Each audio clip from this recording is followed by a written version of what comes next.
বাংলাদেশের একটা প্রাণের উৎসব। তো হাজার বছরের এই ঐতিহ্যটাকে একটা পরিবার, একটা বিশেষ গোষ্ঠী তাদের কুক্ষিগত করে রেখেছিল।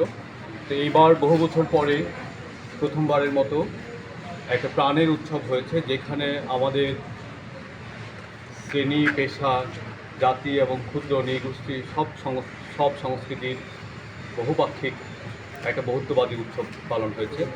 এবং এর আগে আমরা একটা অভূতপূর্ব ঈদ পালন করেছি, যেখানে মানুষ দ্রব্যমূল্য সহ, আইনশৃঙ্খলা সহ, লোডশেডিং পরিস্থিতি সহ একটা সহনীয় পরিবেশের মাধ্যমে উদযাপন করেছে। এবং এই জন্য বাংলাদেশের ঘরে ঘরে প্রফেসর ডক্টর মোহাম্মদ ইউনূসের আজকে প্রশংসা বানিয়ে আমরা শুনতে পাই।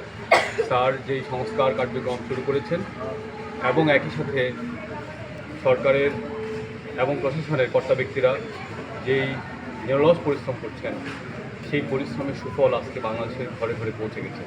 এবং আমরা মনে করি যে এটা এনাফ না, আমাদেরকে আরও অনেক কাজ করতে হবে। সংবিধান সংস্কার সহ, নির্বাচন কমিশন সংস্কার সহ আমাদের সামনে যে চ্যালেঞ্জগুলো আছে, এই চ্যালেঞ্জগুলোর জন্য স্যার নিরলসভাবে কাজ করছেন। এবং আমরা বিশ্বাস করি যে আজকে যেই আনন্দঘন পরিবেশে নববর্ষ উদযাপন হলো এবং একই সাথে স্বৈরাচারমুক্ত পরিবেশে যে নববর্ষ উদযাপন হলো, আমরা এই উদযাপনকে আগামীর দিনে, আগামীর বছরগুলোতে ছড়িয়ে দিতে পারব। এবং সেটাই আমাদের সরকারের চেষ্টা, একটা বাংলাদেশের মানুষকে একটা ভালো উৎসব উপহার দেওয়া।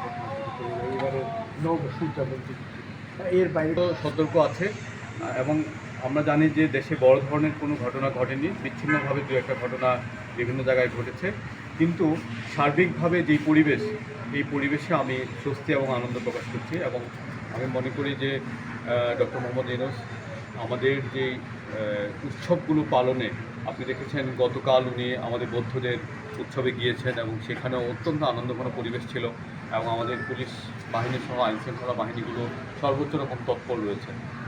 সব কিছু মিলে সরকারের যে আন্তরিক প্রচেষ্টা, এটা আজকের নিশ্ছিদ্র নিরাপত্তার বাস্তবায়নের মধ্যে দিয়ে দেখা গেছে। আমি আশা করি যে এই উৎসবটা আগামীকাল দেশের বিভিন্ন জায়গায় মেলা হবে, আগামী কয়েকদিন মেলা হবে।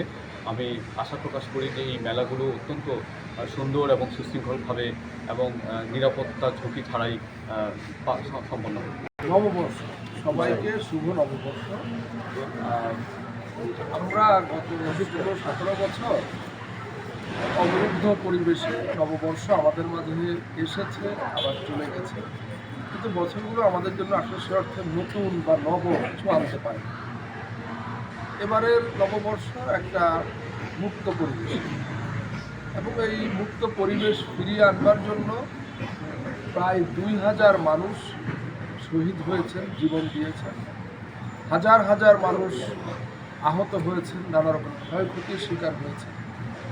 সুতরাং এই মুক্ত পরিবেশের মূল্য অনেক। যারা পরাজিত হয়েছে তারা অঢেল টাকা নিয়ে পালিয়ে গেছে দেশের জনগণ। সুতরাং এই মুক্ত পরিবেশ এখন মুক্ত থাকলেও এটা ঝুঁকির মুখে আছে সবসময়, যেহেতু তাদের কাছে অঢেল টাকা আছে, টাকা দিয়ে অনেক কিছু করা সম্ভব। আমাদের সতর্ক থাকতে হবে, সচেতন থাকতে হবে যে আমরা যেন এই মুক্ত পরিবেশকে আমাদের অসচেতনতার কারণে আবার হারিয়ে না। এটাই নববর্ষের বক্তব্য। আর এটা চলছে, এটা খুব দ্রুতই এগিয়ে যাচ্ছে। আমরা আশা করছি নির্ধারিত সময়ের মধ্যে আমরা একটা জায়গায় পৌঁছে যাব।